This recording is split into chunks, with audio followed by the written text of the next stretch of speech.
Hello，大家好，我係阿 Ken。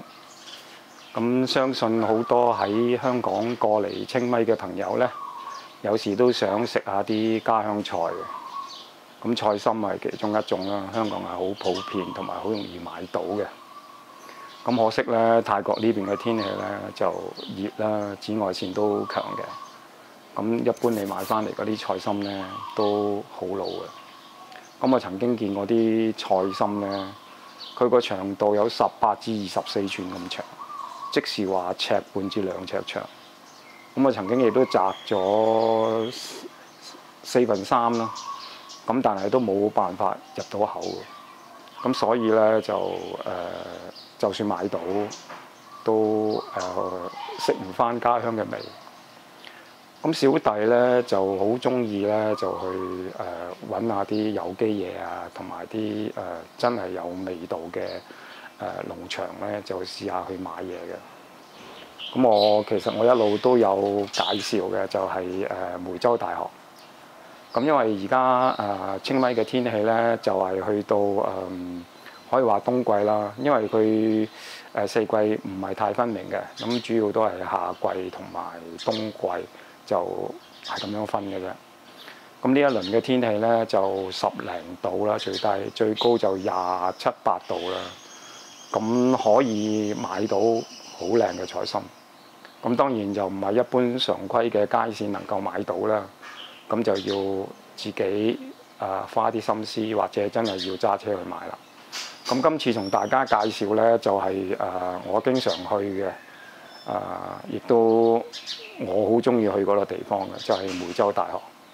咁梅州大學呢，係一間即係教啲學生呢係種菜養雞養牛嗰啲咁嘅農業大學嚟嘅。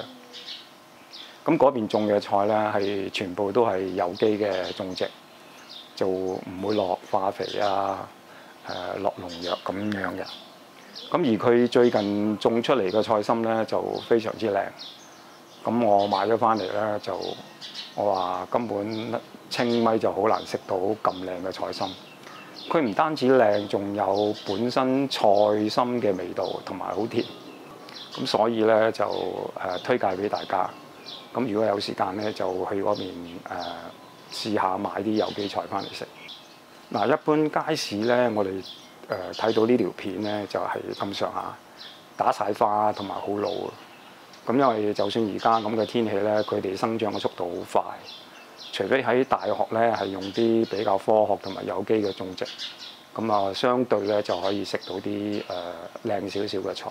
我同老婆呢，就間唔中都會去嗰度買嘅。咁一來嗰邊嘅菜又新鮮又靚啦。咁我曾經亦都係去到冇呢。咁姐姐就知道我中意食菜心呢，咁我帶我哋去摘。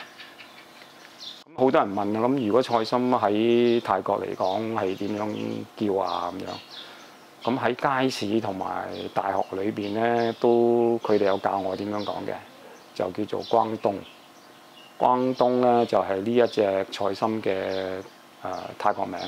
其實我相信係應該係由譯音嚟嘅，應該係英文譯為泰文，所以佢哋叫做關東。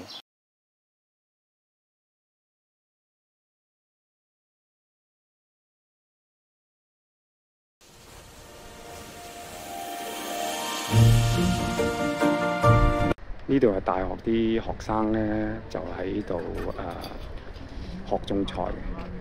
佢哋呢，上課呢，就冇人着水鞋揸住個鋤頭佢哋呢就揸電單車翻學嘅。下低嗰幅田呢，就俾佢實習。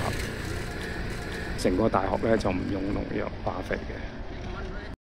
呢啲就我哋平時食嘅芥蘭啦。佢哋大學裏邊有機嘅種植呢，就係用呢啲咁嘅培植床跟住用啲網呢，就防蟲。同阿姐姐呢，一齊去割菜心。咁因為今日嚟得晏呢，咁阿姐姐呢就知我哋食菜心呢，就帶我哋去割菜心。係啊，呢啲係瓜嚟㗎。呢啲就番茄。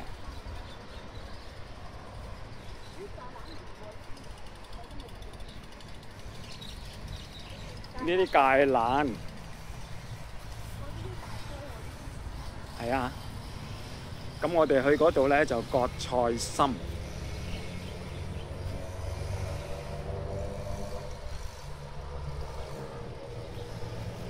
姐姐咧知道我哋食菜心啊，所以就問我哋有冇菜心啊。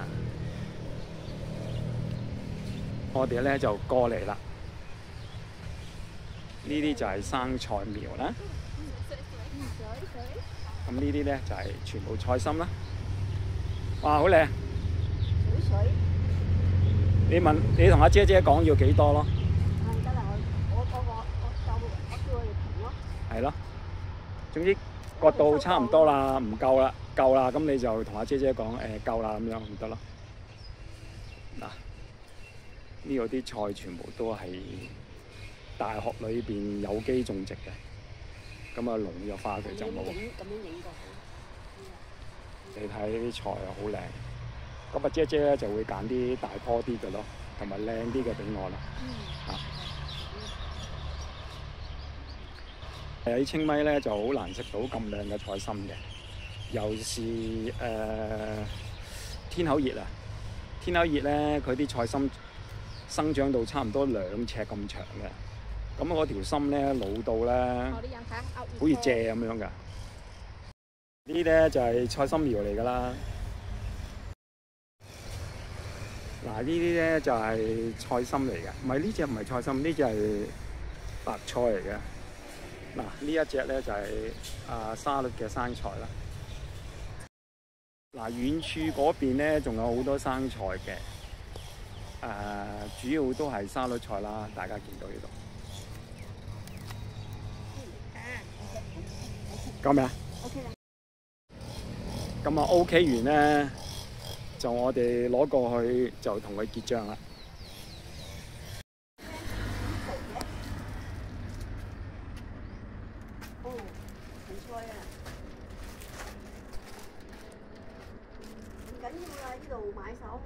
買晒佢？芹菜葱喎。係啊，好香㗎。要ค่ะเอาหมดเลยค่ะ。哇！อันนี้อร่อยนะคะ。อร่อย。點解啊？喂！我點知啊？80？ใช่ค่ะเก่ง佢話我識聽喎，80咁啊80匹咯度。